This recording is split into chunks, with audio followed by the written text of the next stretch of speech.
జీవితంలో కొన్ని నిర్ణయాలు మన భవిష్యత్తును మాత్రమే కాదు, మన వ్యక్తిత్వాన్ని కూడా నిర్వచిస్తాయి.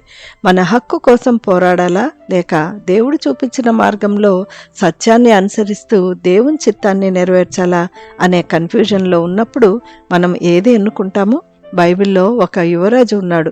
అతనికి రాజ్య వారసత్వం, సింహాసనం ఖాయంగా ఉన్నాయి. కానీ అతను అధికారాన్ని కాదు, దేవుని యోచనని ఎంచుకున్నాడు. తన హక్కును కాదు, తన స్నేహాన్ని కాపాడుకున్నాడు. ఆయనే యోనాతాను. ఆయన కథ ఆశల్ని, అధికారాన్ని, సామర్థ్యాన్ని మించి విశ్వాసంతో కూడిన కథ.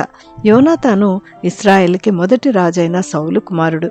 తన తండ్రి తర్వాత రాజవ్వడానికి కావలసిన సామర్థ్యం, సైన్యం, ప్రజల గౌరవం ఉన్నప్పటికీ గొలియాతును ఓడించిన దావీదుతో ఎలాంటి అసూయ, అధికార పోరు లేకుండానే తన హృదయము దావీదు హృదయంతో కలిసిపోవటమే కాకుండా దావీదుని తన ప్రాణ స్నేహితునిగా భావించి తన దుప్పటిని, కత్తిని, విల్లును, నడికట్టును తీసి స్నేహానికి చిహ్నంగా కాదు గాని తనకు చెందాల్సిన సింహాసనం దావీదుదని నిబంధన చేశాడు.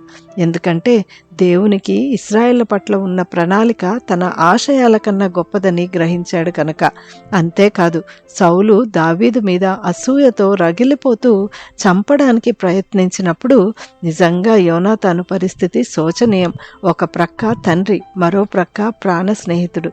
వీరిద్దరి మధ్య నలిగిపోతూ ఉన్న దేవుని చిత్తాన్ని ఎంచుకొని జీపు అరణ్యంలో దాక్కొని ఉన్న దావీదును కలిసి దేవుని బట్టి బలపరిచిన మాటలు ఏంటో తెలుసా?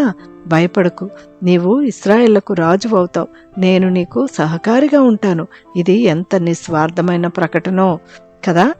ఆ తర్వాత గిల్బోవా పర్వతంపై జరిగిన యుద్ధంలో యోనాతాను కిరీటం ధరించకుండానే, సింహాసనంపై కూర్చోకుండానే, దావీదును ఇశ్రాయేళ్ల రాజుగా చూడకుండానే మరణించినప్పటికీ ఆయన జీవితం వృధా కాలేదు. ఎందుకంటే దావీదు విలపిస్తూ, యోనాతాను, నీకున్న ప్రేమ బహు వింతైనది, స్త్రీలు చూపు ప్రేమ కంటేను అది అధికమైనదంటూ యోనాతానుకు శాశ్వత గౌరవాన్ని ఇచ్చాడు.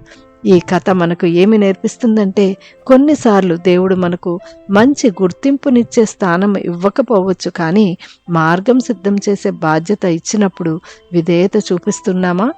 యోనాతాను రాజు కాలేదు, కానీ రాజ్యాన్ని సిద్ధం చేసినట్లుగా దేవుడు మనకిచ్చిన బాధ్యతల్లో దేవుని ప్రణాళికను ఎరిగి విధేయతతో ముందుకు సాగుదాం.